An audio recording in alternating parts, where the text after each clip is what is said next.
70% dari petani pemula porang rata-rata gagal semua. Mengapa demikian? Simak terus.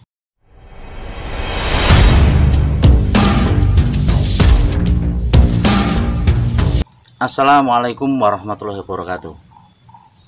Tanaman porang saat ini mungkin banyak sekali digandrungi sebagai solusi untuk kita berusaha, karena melihat dari segi keuntungan yang sangat menggiurkan, banyak sekali mereka yang berbondong-bondong untuk berbudidaya tanaman porang. Dengan adanya pandemi saat ini, banyak terjadi pengangguran, banyak usaha-usaha yang saat ini itu tutup. Mereka bingung mau mengerjakan apa. Melihat dari hasil budidaya porang ini, banyak mereka tergiur dan langsung mencoba untuk berbudidaya. Seperti saya katakan tadi, bahwa rata-rata 70% dari petani pemula porang itu ialah gagal. Beberapa orang yang datang ke kami, mereka mencari bibit, mereka bertanya bagaimana cara budidaya porang, rata-rata mereka sudah menanam. Ada yang menanam 10.000, tumbuhnya cuma 2.000, ada yang menanam sampai 20.000, tumbuhnya cuma 3.000, dan sebagainya. Keluhan-keluhan itu terus kita dengar, mereka yang datang, kita sharing bagaimana untuk bertanam porang yang benar. Karena apa? Saya sendiri juga mengalami hal sama pada waktu kita menanam porang.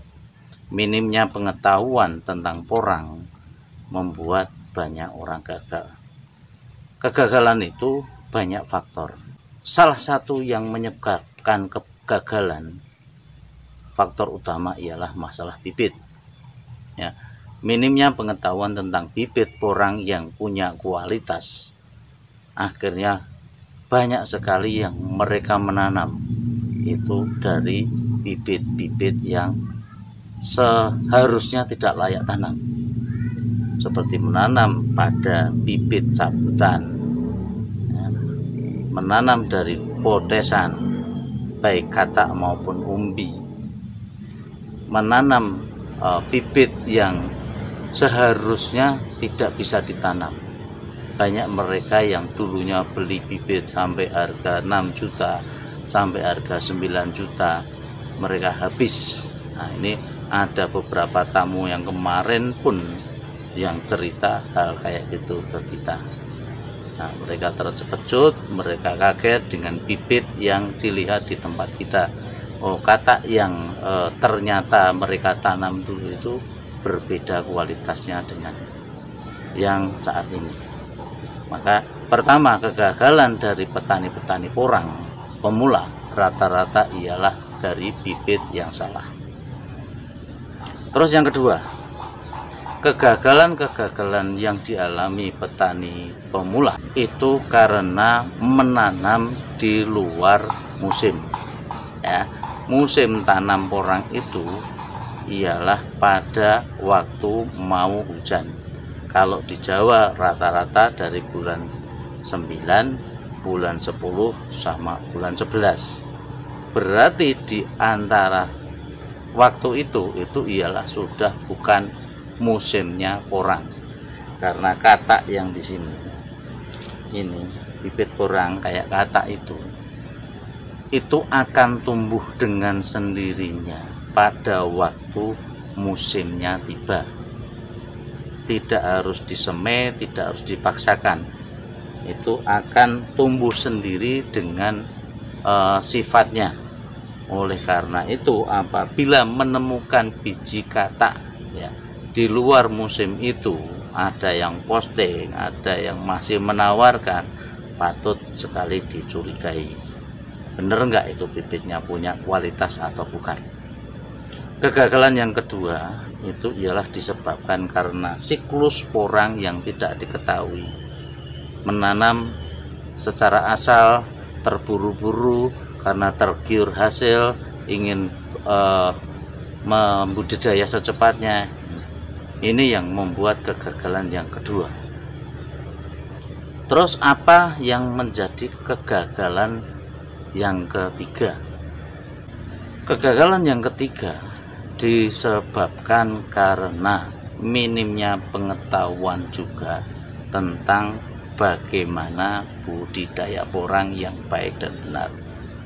Cara penanaman yang biasanya di petani yang terdahulu itu ialah bagaimana kita menanam yang akan kita harapkan setelah tanaman itu tumbuh baru pupuk dimasukkan. Rata-rata petani yang dulu itu melakukan hal yang demikian. Nah, berbeda dengan porang, ini ialah tanaman yang harus kita perlakukan secara khusus. Walaupun pada dasarnya kata porang, spora porang itu tumbuh liar, mereka dibuang pun akan tumbuh, tapi tanpa perlakuan khusus maka tidak akan mendapatkan hasil yang maksimal. Oleh karena itu dulu sudah saya upload juga konten tentang sukses menanam porang. Nah, langkah-langkah apa yang harus dilakukan, yakni masalah pengolahan lahan yang secara maksimal, pemberian pupuk dasar yang juga harus kita maksimalkan dari awal kita tanam.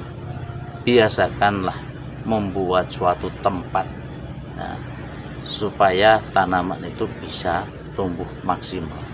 Terus bagaimana kalau lahan-lahan kita itu lahan-lahan yang tidak kurang memenuhi kriteria untuk tanaman umbi-umbian, misalkan tanaman yang lempung, tanaman yang cadasnya banyak, atau mungkin perkembangannya kurang maksimal kan gitu. Nah, kalau bagi kami untuk membuat rumah yang megah, rumah yang mewah itu bisa dibangun di tempat manapun. Demikian juga untuk tanaman porang. Bagaimana kita membuat tempat yang akan kita tanami itu tersedia dengan maksimal nutrisi yang harus kita siapkan. Ya, setelah semuanya terpenuhi, barulah yang namanya bibit kita masukkan. Nah, ini prinsip yang harus kita pegang dan jangan menyerah dengan keadaan yang ada. Jangan sampai kita kalah dengan orang-orang tetangga kita dari luar negeri yang tanahnya tandus, tanahnya kurang bisa maksimal. Mereka berbudidaya tanaman malah justru menghasilkan tanaman yang lebih maksimal. Ya. Bagaimana kita mengolah, itulah yang menjadi kegagalan bagi petani pemula.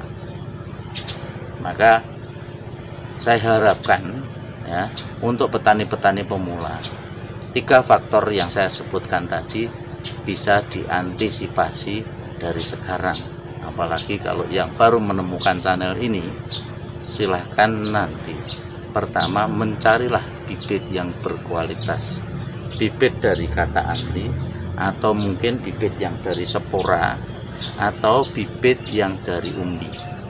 Nah, untuk pemula kita sarankan semua penanaman dari biji kata. Yang kedua atau dari spora, karena ini bibit sejatinya bibit itu yakni dari katak dan spora. Untuk penanaman umbi, bibit yang dari umbi, kita anjurkan yakni untuk umbi yang benar-benar sudah tua, atau umbi yang dibongkar pada bulan 6 atau bulan 7, sehingga karantinanya tidak terlalu lama.